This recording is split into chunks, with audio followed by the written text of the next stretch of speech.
হয়নি হয়নি। ওমা ওমা কি করছো? ক্যামেরা নিয়ে চলে এসেছিস? আজকে করবো পুঁই শাকের ঘ্যাট আর হচ্ছে গিয়ে পুঁই পাতা দিয়ে বড়া। খাবি? পুঁই পাতার বড়া খেয়েছিস? না, কোনোদিনও খাইনি।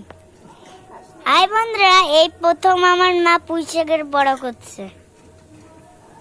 দেখো পুঁই শাকগুলো দেখো কত বড় বড়। এই দেখো পুঁই পাতা, এগুলো বলেই দিলাম। যা বলো তো এগুলো কি পাতা? এই দেখো কত বড় বড়, দেখেছো?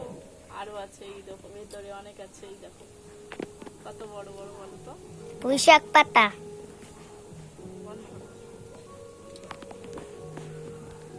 হাই বন্ধুরা, দেখুন আমার মা শাক কাটা শুরু করে দিয়েছে। পুঁই শাক, ওই দেখো পুঁই শাক কাটছে। পুঁই শাকটাকে কুচি কুচি করে কুচিয়ে নেব, বুঝতে পারলা? কুচি কুচি করে কুচিয়ে নিয়ে এটাকে বেসন দিয়ে মাখবো। বেসন দিয়ে মেখে তারপরে এটাকে বড়া করবো।